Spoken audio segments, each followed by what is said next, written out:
I agree. I agree with your analysis here. But overall, what are some give us some signs that Kamala Harris is actually doing relatively well in the polls? Yeah.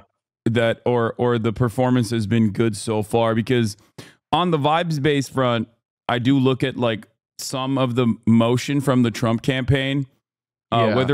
whether it be like literally trying to hug and kiss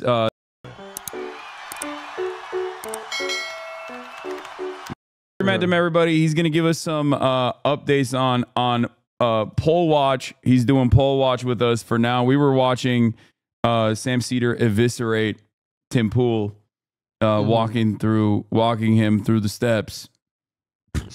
All right, so Texas is a swing state, right? And No, so is Florida. No, that's not real. It could have been real. I think it could have been real potentially, but it's not real unless like shit is really massively off. But it's fake. I've been a Blexus denier for a while now, Yeah. and this is just me being kind of vindicated there. People like this is something I'll maybe talk about in a bit. But when everybody talks about like the really fast growth that you see in southern states or Sunbelt states as something they just assume that will be great for Democrats.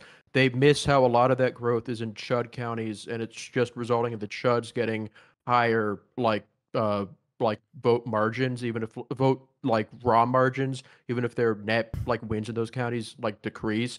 Like there's one county outside of Atlanta that like has grown like 20% in just like the past 3 years, so it already matched its total 2020 turnout, like today just through early voting. And Texas is really ground zero. I don't know if you showed people that study that showed like what the partisanship of the people who are moving to different states were, but it's really crazy. I think like the people moving to Florida are like R plus 40. So it's like Florida actually is more on Wakanda. Okay. Here's a angry staffer talking about Nate Cohn's new article on polling accuracy. I'm going to get right into it. Basically, Yeah. pollsters are terrified of being wrong again, so they're flat out ignoring very blue results. As a result, pollsters are more willing to take steps to produce more Republican-leaning results. This is something that we've talked about in terms of like the +2 Republican advantage, like the Republican balancing in every poll, even Yeah. if the data is not showing that, like their Yeah. own personal data is not showing that, in order to make up for the polling inaccuracies that have occurred, because Trump has been consistently, as the great white hope, undermined by our woke liberal pollsters. Yeah, trying to demoralize the conservatives from not voting because they always show them down. Yeah. That's the story. But yeah, that is a big. Well, the thing with the +2, I don't know if you mentioned this, but a really interesting thing with that for me is that number in a lot of cases comes from a Pew survey that they conducted over like from February to July, where they asked people their partisan leanings. And it's like this huge survey that gets really high response rates. They pay people to respond to it. So it's hopefully it gets a more representative sample and it can represent like how the actual partisanship and what these low info Trump voters what they feel in the survey. And their finding was that like the country has a partisan lean of R+2, like you said. And a lot of pollsters that don't have the money or the time to conduct those kinds of massive surveys have used it as a reference survey. It's called the National Public Opinion Reference Survey.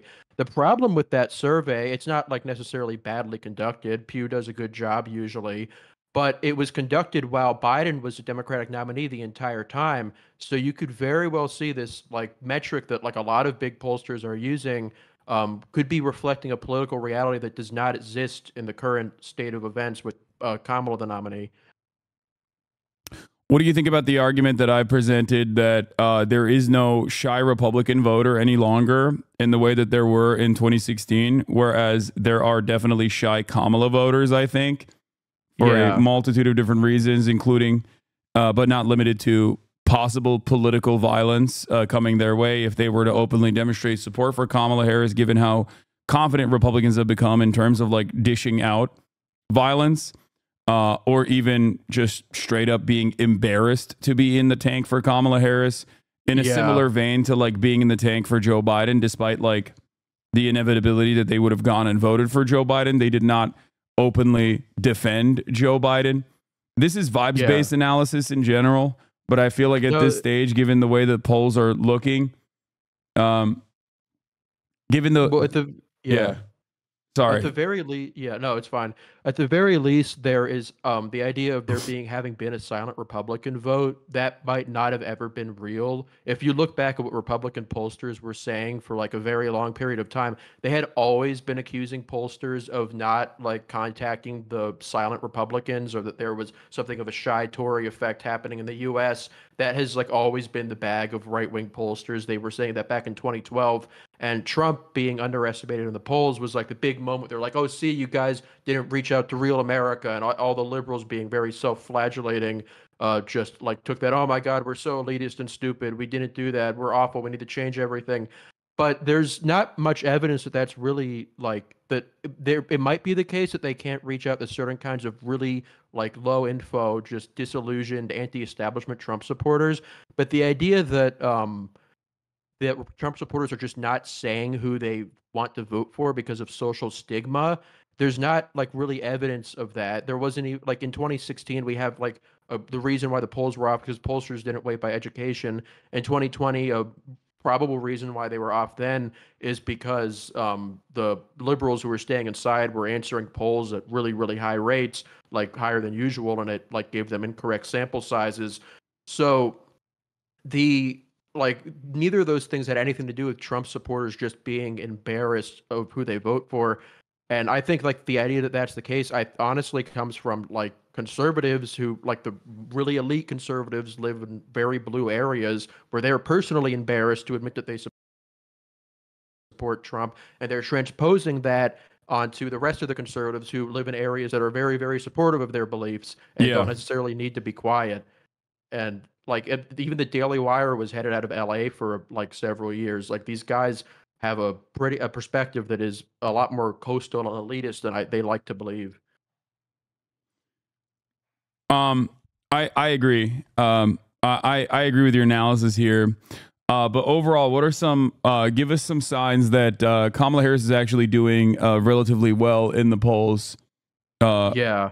That or the performance has been good so far, because on the vibes based front, I do look at like some of the motion from the Trump campaign, whether it be like literally trying to hug and kiss the Arab voting bloc in Michigan.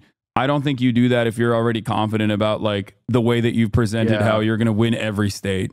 Yeah, because that creates problems when governing, because you have a lot of you would rather have a very cohesive coalition backing you instead of a ton of different groups that all have their different priorities that you may have to abandon and won't be in a good position afterwards. Like, yeah, I would agree with that. That's not something Republican campaigns traditionally do. It is not what you do when you're confident. Yeah, he's stopping by like Arab-owned restaurant in Dearborn, Michigan. He's the first candidate to come here this cycle. I asked him why Dearborn. He said he's building inroads with Lebanese and Muslims. Got a warm reception here.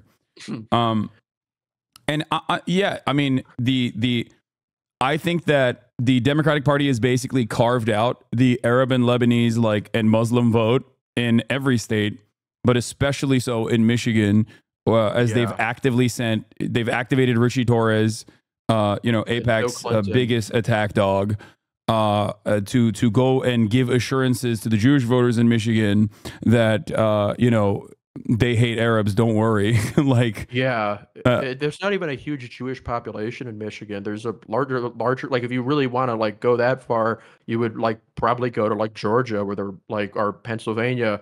Like the minority group in Michigan is very much Arabs. Like it's like more, it's like a lot of like what people say about minority outreach, quote unquote, where it's less about like actually reaching out to those groups and more about signaling to the majority population that you're not like a president for the minorities.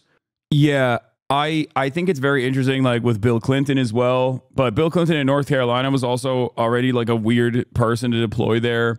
Yeah. But then also beyond North Carolina, like sending him to Michigan, a state notoriously where the Clintons did not do well last time they were matched up against Donald Trump. And beyond that, to go there and just be like, yeah, sorry, Arabs are just like not real humans, and only Israelis are the real humans in this equation. And of course, they're going to want to seek out revenge like it's normal. And then like repeating Itamar Ben-Gvir lines about how, that's Judea and Samaria. Like there's no such thing as the West Bank. That So was insane. so That should go against a lot of what people say about the fucking, like, Camp David Accords, where they talk about Clinton like he was this honest fucking yeah, broker. yeah, Like, or goodness. you know, the president, the current president and the vice president running to be president have both said we want a two-state solution. Like Yeah. you're literally going against their fake nonsensical bullshit by like you're destroying the veneer of like any sort of peaceful accord in that process. So Yeah. I think that I think that the reason why they're doing that is one, because they genuinely don't think that they genuinely do not believe that Arabs are human beings. People from the MENA region are human beings. But like the way that they are publicly communicating this, in my opinion, is more cynical. Me and Uncle Jenk have privately corresponded on this. He is of a different mind, where he believes that it's like genuine Democratic Party incompetence. I think it's something a little bit more sinister, where they're, I think, like priming the base to be more like, I think they're trying to offer a permission structure to the base to be like, no, these guys aren't a part of our coalition, actually. Yeah. And also, like, if you look at like what like the theoretical basis for like a lot of the defections, like the people who say they won't vote for Democrats, like because we need to prove that we're like a wild card who might not be part of, who, if they don't like align with our interests, we won't support them. Like similar to like how the Christian right did it in the 90s, where they knew that their best interests were with the Republicans, but like they were willing to take some temporary losses. Obviously, the stakes for them were far lower, like than what like left-wing groups in this, because the Democrats in the 90s weren't exactly like anti their interest, but they were able to pressure the Republicans immensely by proving that they were an invaluable part of their coalition, that they could walk if they wanted to.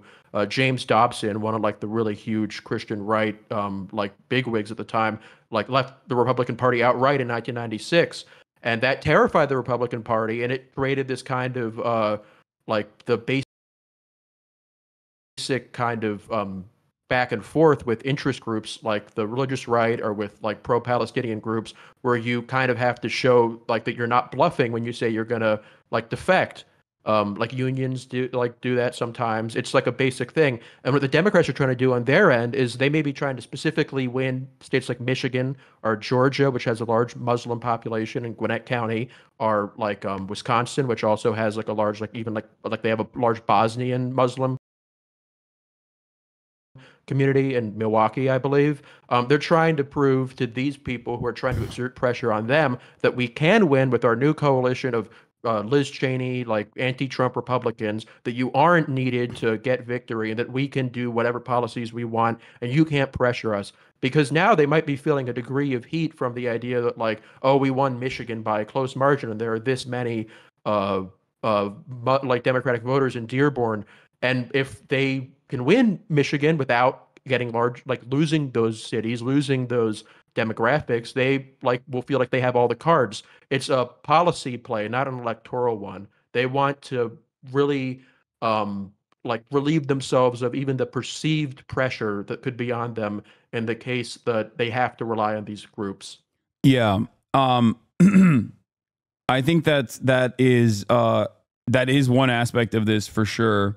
And I think the other aspect of it is in the same vein as like their anti-migrant sentiment that they've expressed over and over again, as they've adopted the right-wing framing that immigrants constitute a national security threat, which is directly the opposite of that sort of messaging that the Democratic Party has always championed, that like immigrants are our neighbors, they're our friends, they're people that contribute. And yeah, we'll do some, stronger border measures, but that always comes with like a price where we can extract some concessions, right? They've completely dropped the ball on that. And I think the reason why they're doing that specifically is to prime their base with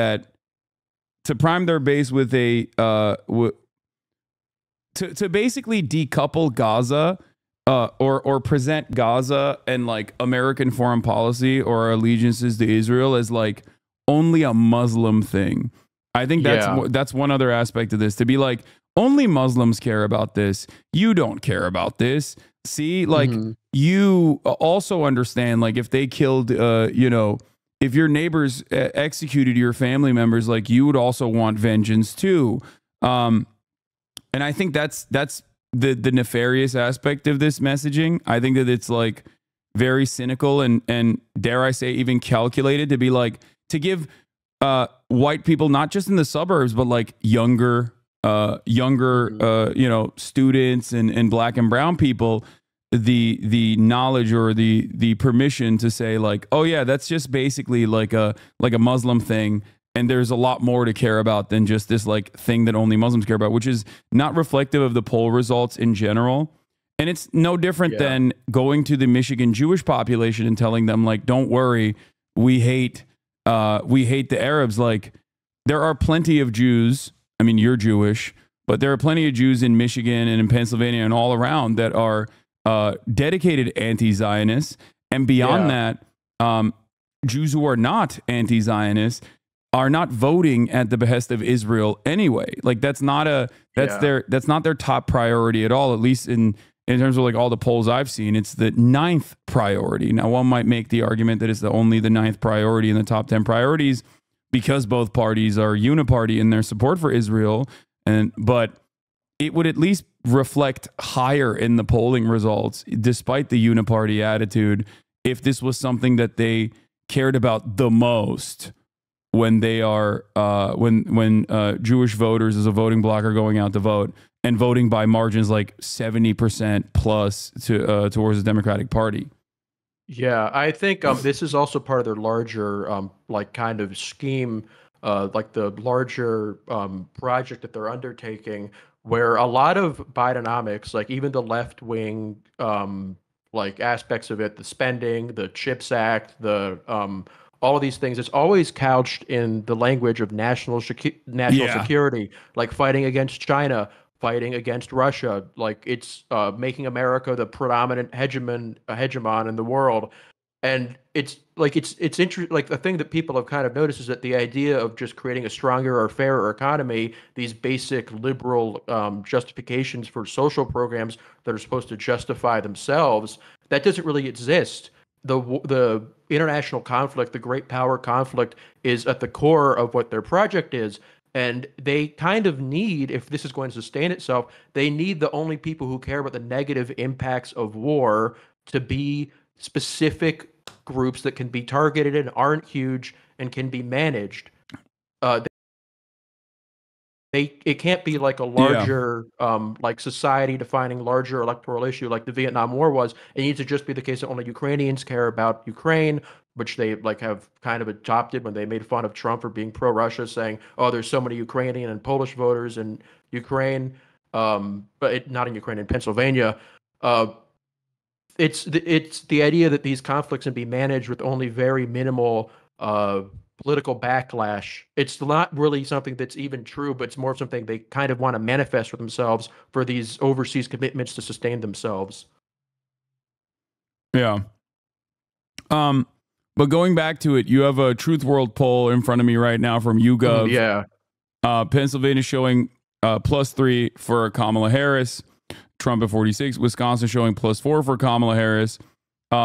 This is starting to reflect like the down ballot races. I don't know what the down ballot races look like in these states in this individual poll, but this is starting to catch up to the performance of. This is starting to catch up to the. Wait, sorry.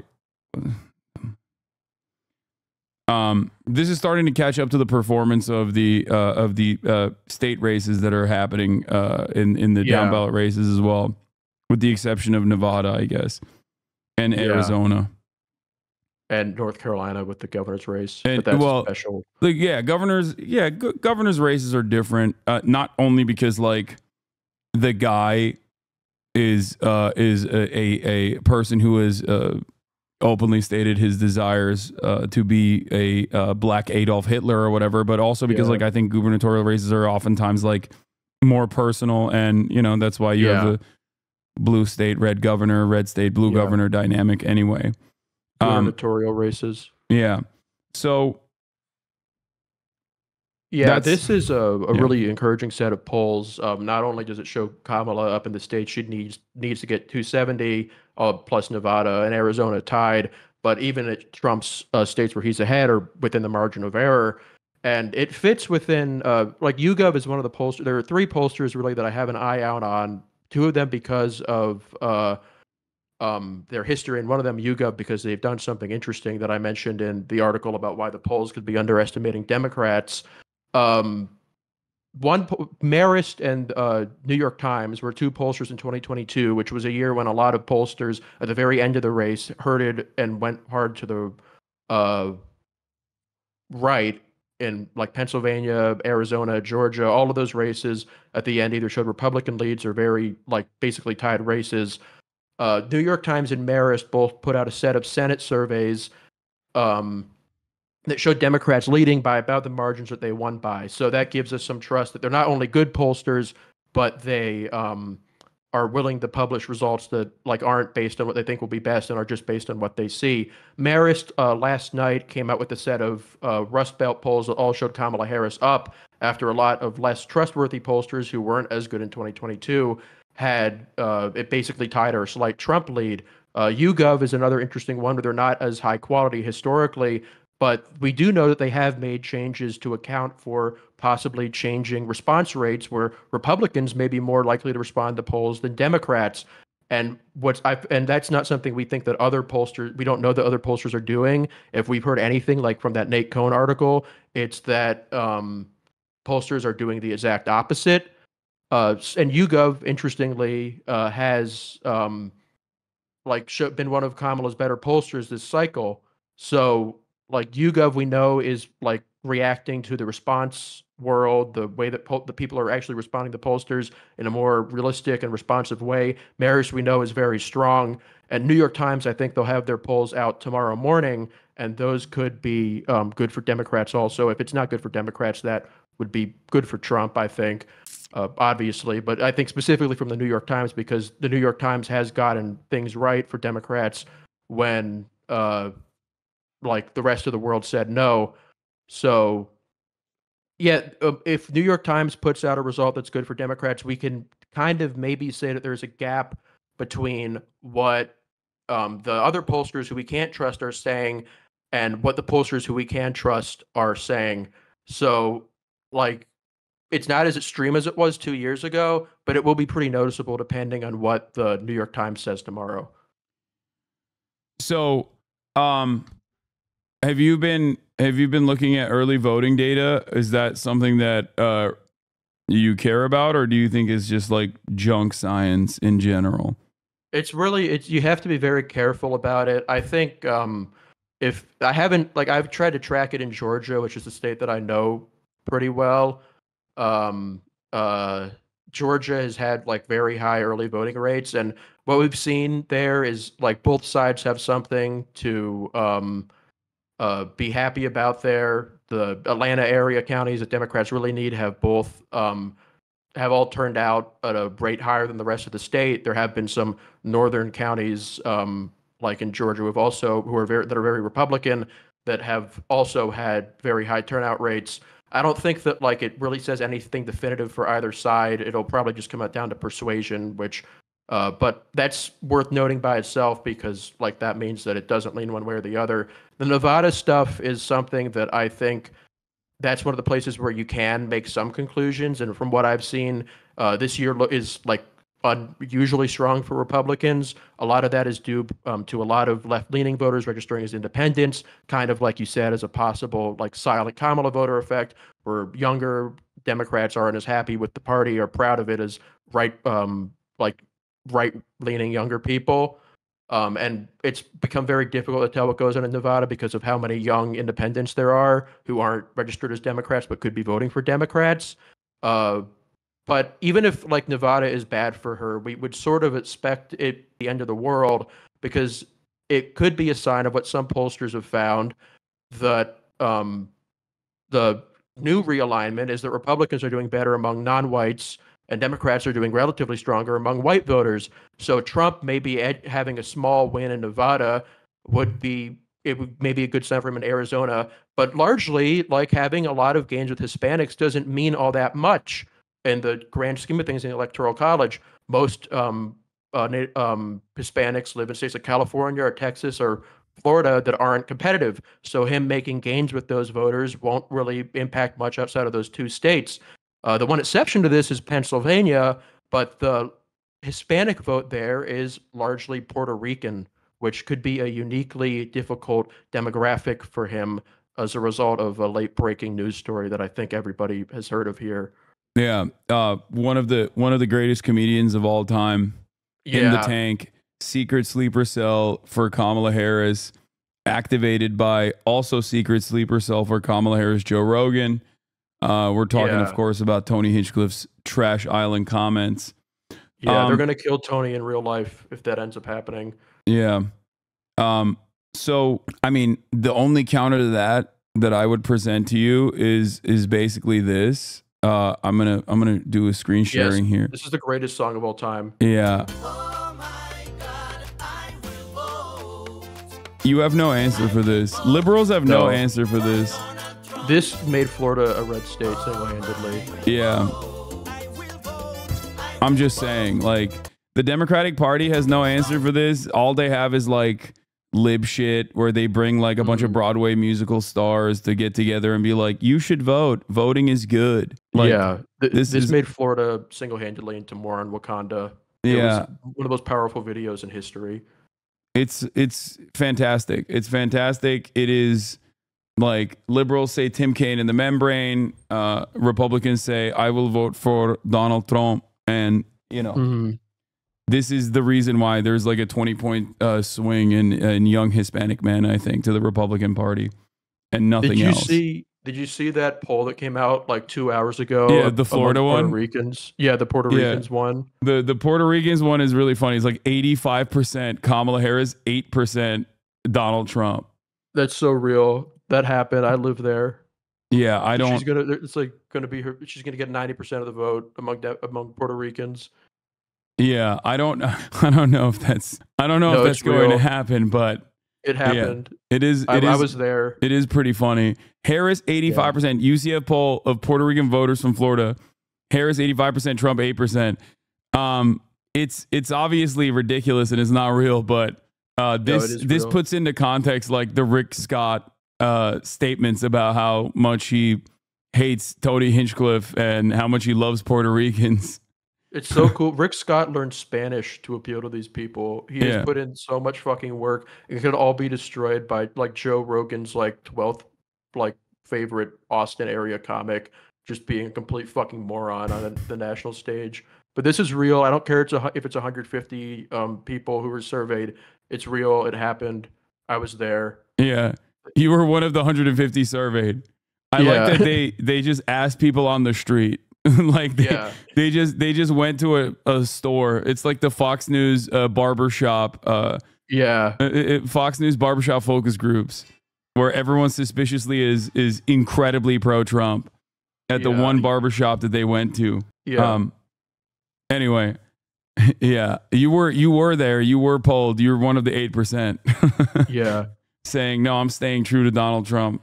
I will vote Yeah. for Donald Trump." Yeah.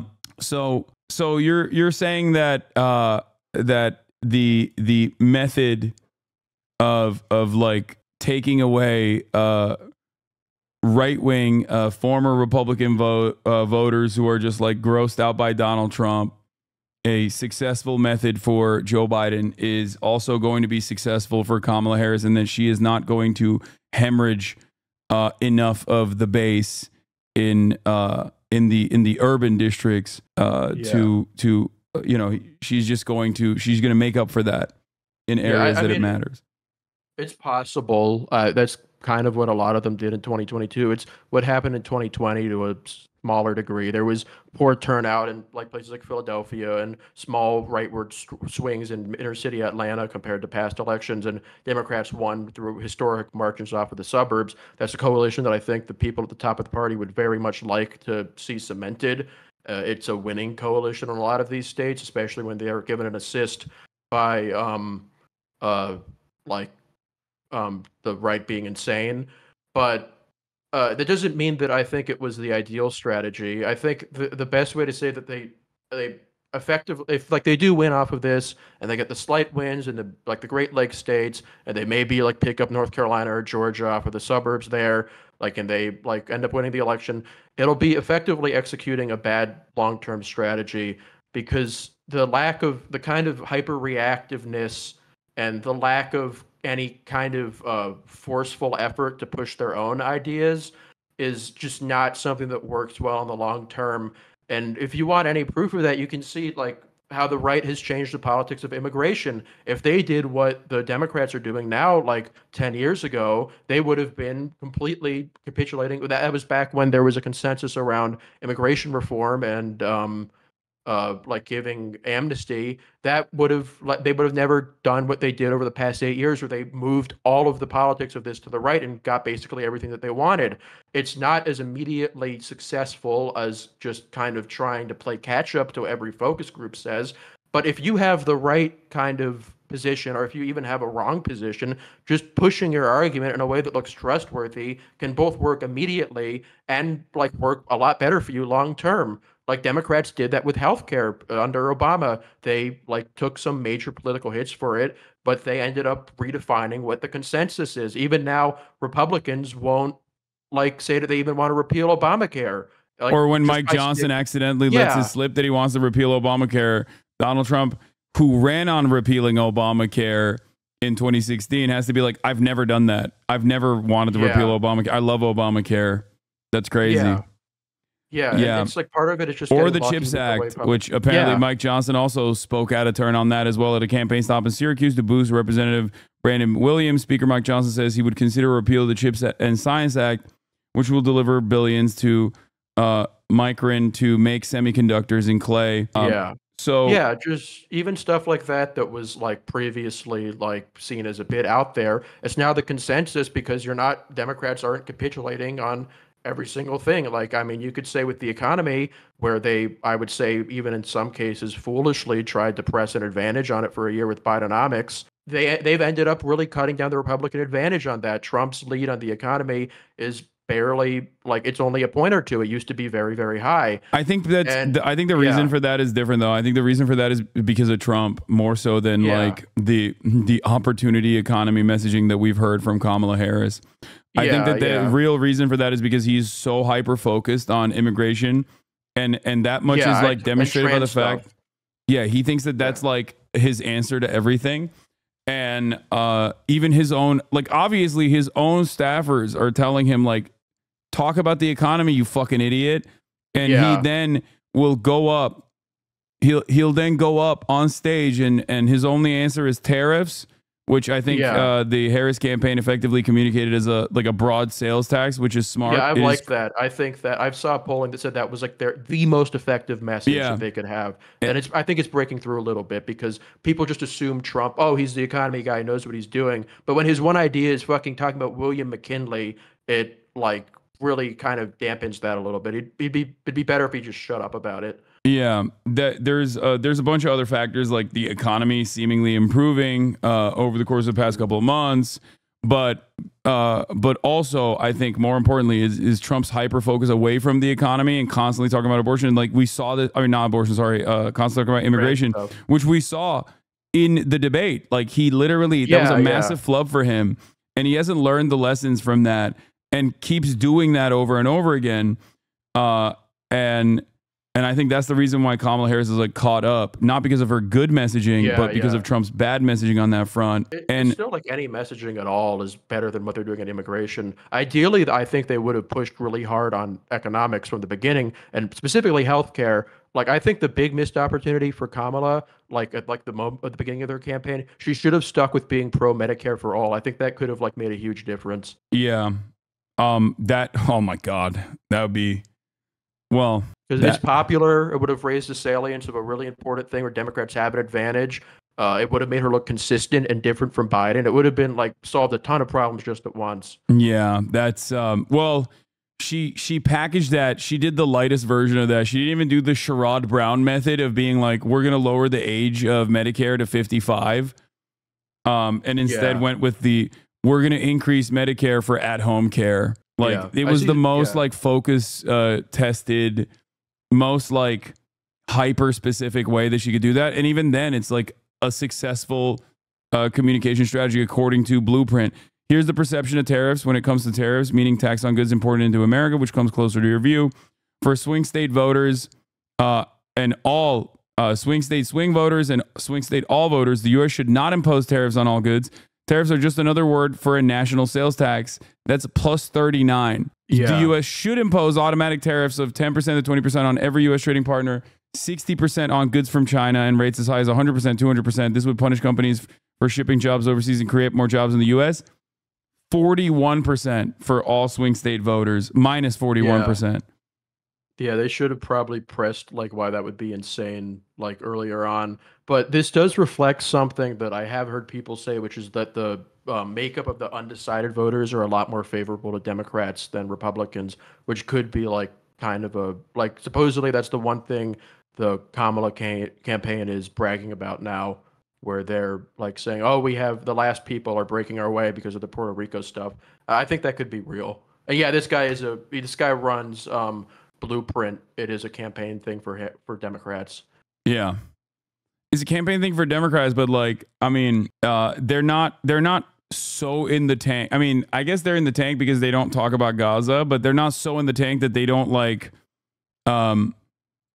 they don't necessarily. I mean, they obviously do a good enough job because they will show like what some of Kamala Harris's like breakaway points are that perform very well.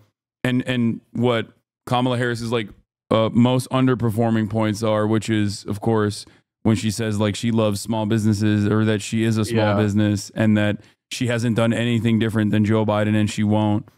Like they do small business stuff. They do like openly say that that's like, you know, poison for the campaign. But it was just the price gouging shit that worked. And look, you can see at the top there, this is Hasanism being proven. Real existing Hasanism is like the price gouging shit is by far the most beneficial thing there.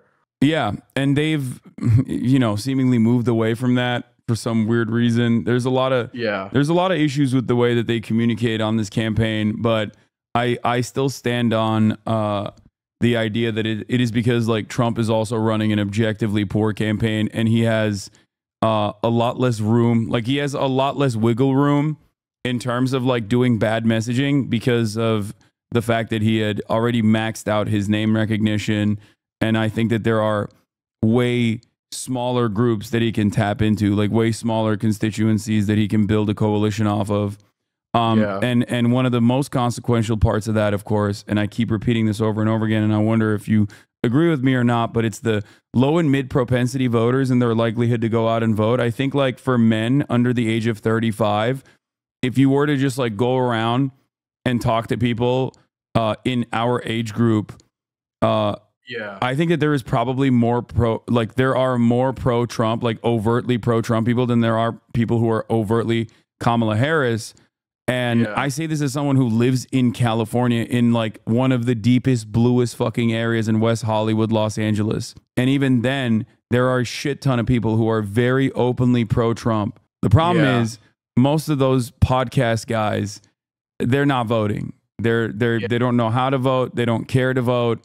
And I don't think that Trump has also, like, I think ironically, Trump has done harm reduction arguments to capture the attention of those guys, but nothing that like he normally would do, which is, or normally Republicans would do, which is like at least hammer on a wedge issue that actually is enough for them to go out and vote.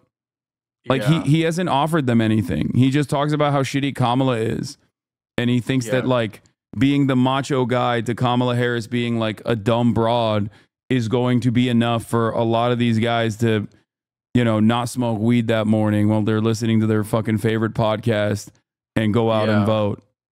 Yeah, we haven't like, I mean, early voting data is whatever, and you can make an argument that on election day, because these guys are fucking stupid, don't know about early voting and they're going to go out on the day that there's voting. But there are some states that track how often voters vote, and they track if a voter has voted in the past 4 elections or if they haven't voted at all and they're new voters. And we have seen, I mean, from what I've seen, I may be missing something, that there isn't really much of a difference between how many new voters are like Republicans or Republican aligned and how many of them are Democrats. It's basically split as you would kind of expect.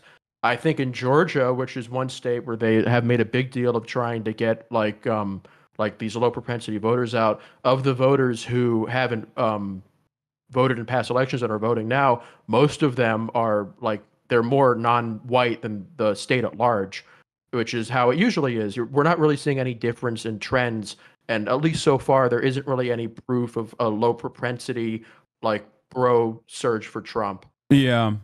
I mean, well, like it's a risky it's high risk for Donald Trump, but he doesn't have anything else, is the way I see it. Like, I don't think he can. He could have had a pathway towards like rebuilding the moderate coalition by by using the wipeout method after he got shot at, and then did the unity route. Yeah. But it was impossible for him to do that. He's just like, he's so invested in like being a fucking weirdo that he immediately was like, nah, we're against Joe Biden. We're gonna win anyway. And so we should get a base pick with JD Vance. Vance is huge here. Vance is huge. Not even just in the ways where he's like literally in like conservative election Twitter group chats with teenagers, but like is in the big thing with Trump that I don't think his people understood and I think explains why he's done better than a lot of Republicans running for Senate, is that he is seen now as qualified in the way that he wasn't seen in 2016. He's seen as like a stronger leader in a number of areas. So, and that was the thing that people really liked about him above Biden at the end of Biden's campaign. Biden was seen as inept and Trump was seen as this experienced leader who had done it before and had a better presidency than Biden had had. But you can't, by picking a guy who was 39 years old when you selected him, has been in the Senate for 1 year and was a blogger for like most of his career, you are turning what should have been a strong point for your campaign, especially against someone like Kamala, who is not well known and doesn't have a lot of experience. She's only been in statewide office for like 14 years at this point. They made that into a huge problem for them in a way where it could have been a big strength. They picked Rubio or Youngkin or something. Yeah. But yeah, okay. So we're looking at early voting in swing states from yesterday, where women are outperforming the men. This has seemingly been something that is terrifying for the Republicans in general. Yeah. It's kind of what you'd expect. It's not too different from 2020. Like there's it's not good for them. I'd say that. Like the Georgia gap is pretty big. Women are kind of carrying really hard here. Yeah. Now, do we think that this is a direct Roe v. Wade impact, or is this just that like women do have a tendency to vote early, vote often, vote? Yeah, women vote more in general. Yeah. Yeah. It's interesting to me because like the point here is that this is in line with 2020. But the thing with 2020 is that 2020 was a year where Democrats were very, very likely to vote early, and Republicans, because they were told it was fraud, didn't vote early. And now there's kind of a depolarization of voting methods compared to 4 years ago, where Democrats who voted early in 2020 because they didn't want to get COVID by mail or planned to vote on election day now, or Republicans who didn't vote early in 2020 because they thought it was fraud or fine with voting for it now. We've seen in Georgia there's a big segment of people because they track if somebody voted on election day or if they voted early 4 years ago. There is a couple 100,000 people who voted on election day in 2020, and they are overwhelmingly white compared to the rest of the state. And that has made the overall voting a little whiter compared to 2020.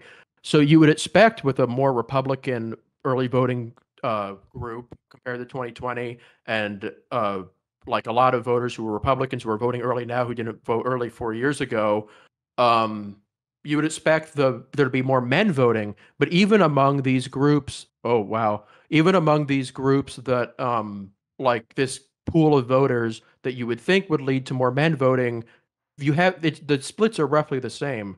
So that could point towards a largely more female turnout, largely more female share of the electorate in a couple days. Although again, you can't take a lot from the early stuff. It's just something I thought of. Final Detroit Free Press poll of Michigan says Harris up by 3 overall. Harris up by Yeah. 4 points with independents. Harris grew her lead with black voters by 18 points since August. Harris grew her lead with women by 5 points since August. I think it Yeah, this comes is down big. to is this wrong? I'm asking you, but like I think it comes down to white women in general. Like the way that they Yeah. have strategized on this is that like they believe that white women are by majorities going to go to the Democratic Party, unlike what has happened in the past. And Yeah, the way I the see it is if November. that doesn't happen, if white women don't pull through, um, if white women don't go by majority of the Democratic Party, then their chances are I mean they're not. It's not looking too good. Yeah, well, I mean, they did win in 2020 without winning a majority of white women, I think. But like the white women did get more Democratic from 2016 to 2020, and if you're expecting minorities to become more Republican this Did year, it? you're I going to thought it went want from that. 52 to 55. I thought that they went by larger majorities Oh, to Donald Trump. I think it went from 52 to 55%, but that was oh. pre Roe v. Wade. Yeah, yeah. I mean, I think that yeah, I think there was like a lot of that was because Trump got a higher vote share with nearly every single demographic group in 2020 compared to 2016 because of lower third party voting, except for white men. White men were the only demographic group in the entire country that actually had a lower share for Trump than they did for Hillary. But like when he ran against Hillary. So like that's something people like forget. Like white men arguably did win Biden the election, but yeah, they're gonna want like ideally in the post Roe world and the world where they're losing minority voters to Republicans, they're gonna have to make up with that with women, especially white women. And the Detroit Free Press poll here is something I think you can trust because they had terrible numbers for Biden back in the spring, back in uh, like earlier this year. They had him down by 7, I think, in a poll in January. And what I always found interesting with that was that the same poll tested Trump against Whitmer, and they found him among the same survey where he led Biden by 7. He was losing to Whitmer by 5. So to me, it was always proof that there is a big demographic of people in states like this. Back when Biden was in the race, I was always saying that there are people who do want to vote for a Democrat against Trump, but don't want to vote for Biden because he's too old. Kamala is a bit of a wild card here because she's so connected to him, but she could do it maybe. And we see here that she has largely accomplished this, according to this poll. She has gotten those voters who were willing to vote for Democrat, weren't willing to vote for Biden. She's gotten them back. And Detroit Free Press poll is really like important here because these guys nailed 2022 in Michigan. Glenn Glariff also nailed 2022 in the state. They had her up by 3 also. And if she's winning Michigan by 3 points, usually the way Michigan, Wisconsin, Pennsylvania correlates pretty closely. Michigan is slightly more Democratic, but not overwhelmingly so. And if these polls end up being right, she should be in a strong position to win those 3 states that she needs, So in my your opinion. final analysis is that the blue wall remains strong. I would say I think that Wisconsin is definitely a little trickier than uh, Michigan is because it's a bit more rural. The Marquette poll having her up by 1 there was a big result for her. We're going to have a poll of Iowa by Selzer for the Des Moines Register. She's historically like freakishly accurate, and the results in Iowa can correlate with results in Wisconsin. So I want to see what she says and on Sunday before coming to any analysis with that. Pennsylvania is probably the weakest link here. Good polls have showed her up. More mediocre polls have showed a tide race or her down. She's very much in the game at the very least.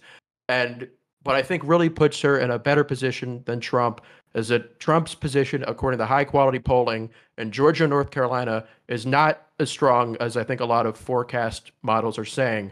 I think that those states are very much in the question, which he doesn't want to be the case because he would want to be in a position where he just needs to win one of 3 of the Great Lakes states to win. He does not want to be in a position where he needs to win 3 of 3 of Georgia, North Carolina, Pennsylvania to win.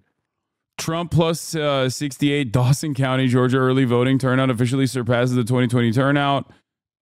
This is, I think, one of the first counties in the country to do so in terms Yeah, of it's very, early. very fast growing county. Dawson County has like grown very rapidly since 2020. Its population has gone up 20% since over the past couple of years. So that's mostly a consequence of the more people live there. Wait, To but 4 years that's ago. like, but is it, but it's plus 68, but does that like, is it plus 68 in favor of like all the people that are migrating into Dawson County? Are they, That was the previous result in 2020. We don't know how the new voters are voting. I was about to say, does that, because usually migration patterns, especially in Georgia, look like it's not Republicans, it's Democrats moving into Georgia. Yeah, and the case with Dawson is that it's just north of Atlanta, at about an hour drive. Very beautiful scenery at the foothills of the Appalachian Mountains, and a lot of older people who live in the Atlanta area are moving there just to retire. So a lot of the people moving to that area could be Democrats who are just like older now and want to live in a nice looking place. Very beautiful area right next to Lake Lanier. Yeah, that's the last thing I wanted to ask you. So there's a fascinating analysis from the New York Times. Partisanship of migration patterns in major battlegrounds has seen a plus 26 Republican. Georgia, on the other hand, has seen plus 12 Democrat. Michigan plus 12 Democrat. Nevada plus 3 Republican. North Carolina plus 2 Republican. Pennsylvania plus 17 Democrat. Wisconsin plus 17 Democrat. And that, of course, is Florida with a plus 40 Republican and Texas with a plus 20 Republican. Yeah, that's real. I believe that so much. That is like exactly what you were seeing. And this could be the reason why the Republican Electoral College advantage may not exist anymore, because all of their voters who lived in Pennsylvania, Michigan, Wisconsin got annoyed after they elected Democratic governors and they thought they were living under COVID tyranny. And they all moved to Texas and Florida, which were advertising themselves as like the states where liberty still lives. And they ended up just making those states big vote sinks for Republicans. They didn't net them any electoral college votes and just left the remaining, like they left the people behind to be more Democratic on net. Georgia is a bit different there. I think that's probably just a case of us being the place where Northeasterners like moving to, because Florida's gotten so hot. I think Georgia also is like, I mean, it's work related too, no? Like it's becoming more diverse. There are job opportunities. Hollywood moving there as well, I think, plays a role in this too. Like the tax benefits that like production gets. It's like become mini Hollywood basically. Minnesota also, I think, being plus 42 Democratic. A lot of this might have to do with housing prices, because in Illinois, I think, is up there plus 41 Democratic. The Midwest, these cities in the Midwest, like Chicago, Minneapolis, have very low housing prices. So a lot of younger professionals and Ohio is plus 1 here compared to other red states. A lot of this could be younger professionals moving to these places with like not insanely expensive housing, but aren't super conservative. And like it just creates a different kind of trend environment compared to what the stereotypes of these states have been. Yeah. Okay. All right. Well, any final message that you wanna give our audience here? Ettingermentum is going to be the Zoomer Steve Kornacki for election night. Yeah, we're going to like be sharing screen, and I'll be going through all the counties and everything. Yeah, I have all the places to look at mapped out.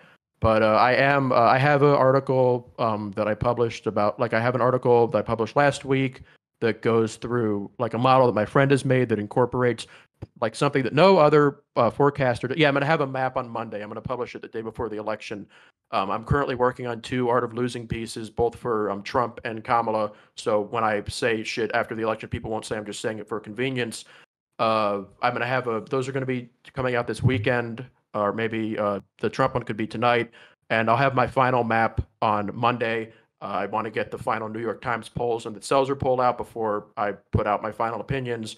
But I will say that, like, if it was the way that it is now, I would have Kamala at the very least up in Michigan, Wisconsin, Pennsylvania.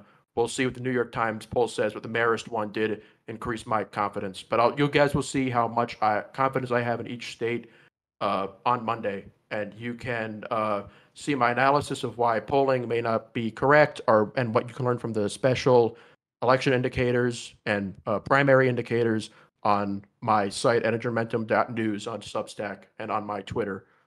Thanks for having me on. I'll see you guys in a... Thanks. All right, that was Ettingermentum, folks. You can check out his Substack. Taking a vacation Wednesday to be a EU frog watching election with you all night. Y'all are fucking crazy.